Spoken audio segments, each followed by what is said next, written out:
Gema Sang Mentari di Lembah Keheningan. Lembah Keheningan adalah sebuah nama yang terasa ironis.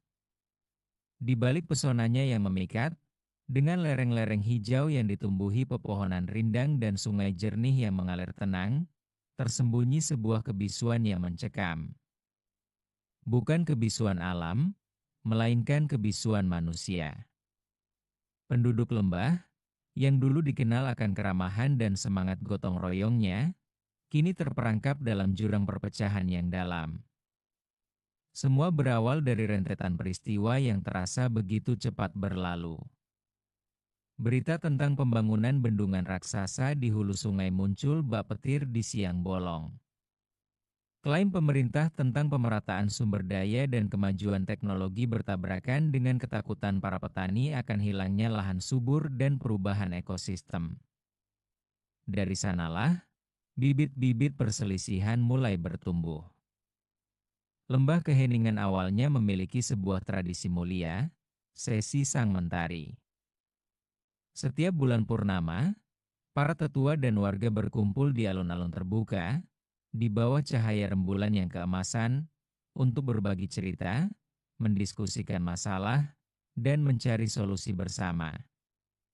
Melalui dialog terbuka, mereka belajar memahami satu sama lain, bahkan ketika pandangan berbeda.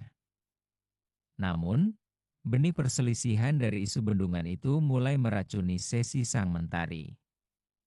Dialog adalah vital, ujar Pak Karto, seorang petani tua dengan kulit sekeras tanah yang digarapnya, pada suatu malam di depan api unggun. Tapi, terkadang, dialog itu sendiri yang menjadi medan perang. Ia bercerita tentang bagaimana sesi Sang Mentari terakhir berubah menjadi ajang saling tuding dan teriakan yang memekakan telinga. Kelompok pro-bendungan bersikeras bahwa penolakan adalah simbol ketidakpedulian terhadap masa depan dan kemajuan.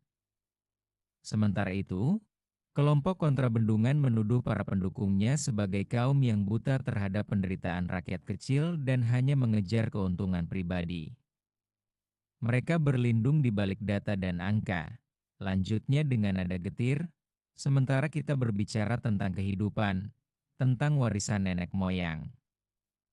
Dan yang lebih parah, ada yang membisikkan hal-hal yang tidak benar, memutarbalikkan fakta. Media sosial, yang dulu kita pikir bisa menyatukan, kini justru memecah belah kita lebih dalam. Media sosial memang menjadi racun baru di Lembah Keheningan. Grup-grup percakapan bermunculan, masing-masing memperkuat pandangan kelompoknya sendiri. Mereka menyebutnya ruang gema, tempat di mana suara yang sama diulang-ulang hingga terdengar seperti kebenaran mutlak, sementara suara-suara yang berbeda dibungkam atau dicemooh. Tante Minah, pemilik warung kopi yang legendaris di pusat desa, menghela napas panjang. Dulu, kalau ada masalah, kita duduk di warung ini, ngopi, cari jalan keluar. Saling dengar. Sekarang, mereka lebih suka saling lempar komentar pedas di layar ponsel mereka. Ada yang merasa aman di balik akun anonim, berani menghina, tapi kalau ditagih langsung, mereka diam 1000 bahasa. Apatisme mulai merayap seperti embun dingin. Banyak warga mulai menarik diri dari diskusi, merasa lelah mendengar pertengkaran yang tak berujung. Buat apa ikut bicara?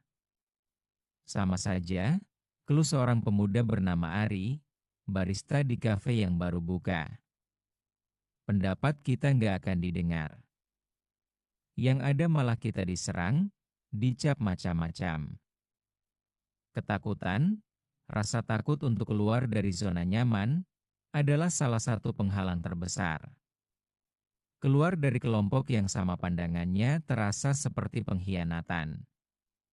Mengakui bahwa pandangan lawan mungkin memiliki sedikit kebenaran terasa seperti kelemahan. Di tengah kekacauan itu, muncullah tokoh yang tak terduga, seorang pendatang bernama Alara. Ia tiba di Lembah Keheningan beberapa bulan sebelum isu bendungan memanas, mencari ketenangan dan inspirasi untuk novelnya. Lara, dengan matanya yang cerdas dan senyum yang hangat, memiliki kemampuan langka, mendengarkan. Ia tidak memihak, ia hanya memahami. Lara melihat jurang yang semakin lebar, ia merasakan keretakan yang semakin dalam, dan ia tahu bahwa kebisuan itu tidak akan membawa kebaikan. Ia mulai melakukan hal yang paling sulit, mendorong orang-orang untuk berbicara, bukan untuk menang, tapi untuk mengerti. Pertama, ia mendekati Pak Karto. Ia menghabiskan sore itu duduk di sampingnya di sawah, mendengarkan ceritanya tentang sejarah keluarga di tanah itu, tentang pentingnya sungai bagi kehidupan mereka selama berabad-abad. Lara tidak menentang pembangunan bendungan, ia hanya mencoba memahami kedalaman kekhawatiran Pak Karto.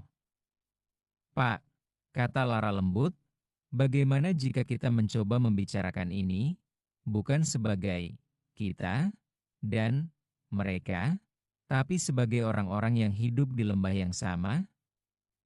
Apa yang paling Bapak takutkan jika bendungan itu jadi dibangun?" Pak Karto terdiam, terkejut dengan pertanyaan yang begitu langsung namun tanpa nada menghakimi. Ia mulai berbicara tentang kekhawatiran akan banjir bandang jika bendungan jebol, tentang hilangnya mata pencaharian keluarganya yang telah turun-temurun, tentang bagaimana sungai itu adalah denyut nadi lembah. Kemudian, Lara mendatangi Pak Handoko, seorang tokoh masyarakat yang vokal mendukung bendungan. Pak Handoko adalah seorang insinyur yang kembali ke kampung halamannya, bersemangat membawa teknologi dan kemajuan. "Pak Handoko," sapa Lara saat mereka bertemu di balai desa, "saya mengerti semangat Bapak untuk memajukan lembah. Apa yang Bapak lihat sebagai keuntungan terbesar dari bendungan ini?" Pak Handoko menjelaskan tentang pasokan listrik yang stabil untuk seluruh wilayah, tentang potensi irigasi modern yang akan meningkatkan hasil pertanian, tentang peluang kerja bagi para pemuda. Ia berbicara dengan penuh keyakinan tentang solusi inovatif untuk meminimalkan dampak lingkungan. Lara mendengarkan dengan saksama. Ia melihat bahwa kedua belah pihak memiliki argumen yang valid, namun mereka terhalang oleh ketidakpercayaan dan prasangka. Pak Karto sangat khawatir tentang keselamatan dan kelangsungan hidup keluarganya, kata Lara kepada Pak Handoko suatu hari. Dan kekhawatirannya itu bukan tanpa alasan. Dulu, ada cerita tentang bendungan yang jebol di tempat lain. Tapi teknologi sekarang sudah jauh berbeda. Lara, potong Pak Handoko. Kita punya sistem peringatan dini, material yang lebih kuat. Mereka hanya takut pada hal yang tidak mereka pahami. Justru itu, Pak, balas Lara. Mungkin mereka membutuhkan penjelasan yang lebih mudah dipahami, bukan hanya angka-angka teknis. Dan mungkin Bapak juga bisa mendengar kekhawatiran mereka lebih dalam, bukan hanya menganggapnya sebagai penolakan tanpa dasar. Lara mulai melakukan sesuatu yang radikal. Ia mengusulkan sebuah sesi sang mentari khusus, bukan di alun-alun, tapi di tempat netral, di tepi sungai yang akan terpengaruh pembangunan, dengan aturan yang berbeda. Kita tidak akan membahas siapa yang benar atau salah, ia mengumumkan di warung Tante Minah. Kita akan mendengarkan.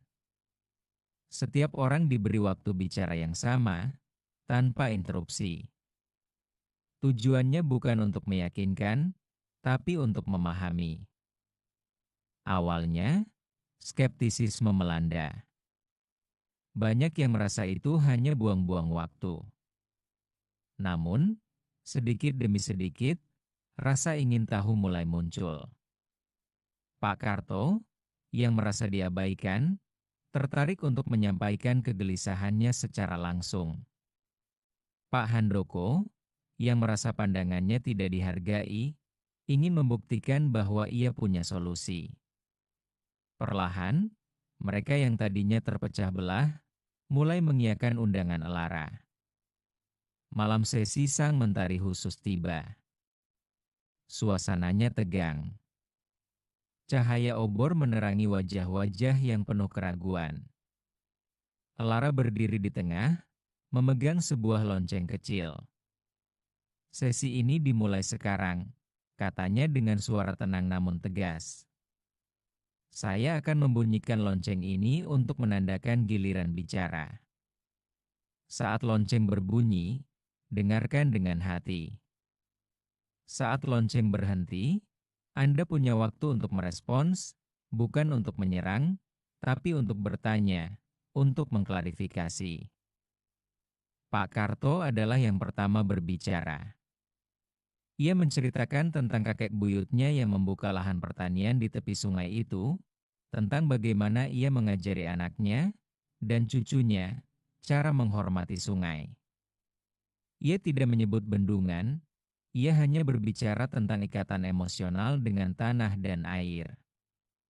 Kemudian, giliran Pak Handoko. Ia tidak lagi berbicara tentang spesifikasi teknis. Ia menceritakan tentang masa kecilnya di lembah, tentang bagaimana ia sering bermain di sungai, dan bagaimana ia percaya bahwa bendungan ini bisa membawa masa depan yang lebih baik bagi anak-anak di lembah ini, agar mereka tidak perlu pergi merantau seperti dirinya. Ia juga mengakui bahwa ada risiko, dan ia berjanji akan memastikan rencana mitigasi yang matang.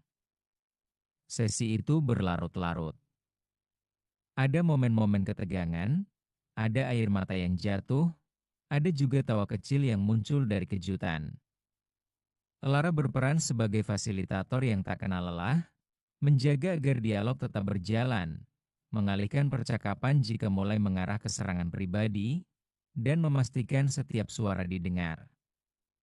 Yang paling mengejutkan adalah ketika seorang pemuda dari kelompok kontra bendungan dengan suara bergetar berkata, "Saya tidak mengerti banyak tentang teknologi, tapi Pak Handoko punya anak-anak seusia saya. Saya percaya dia tidak akan sengaja membahayakan kami. Tapi, bagaimana jika ada kesalahan yang tak terduga?" Pak Handoko menatap pemuda itu, matanya melembut. "Jika ada kesalahan yang tak terduga," katanya, suaranya terdengar tulus, "saya akan menjadi orang pertama yang bertanggung jawab. Dan kita akan mencari solusinya bersama."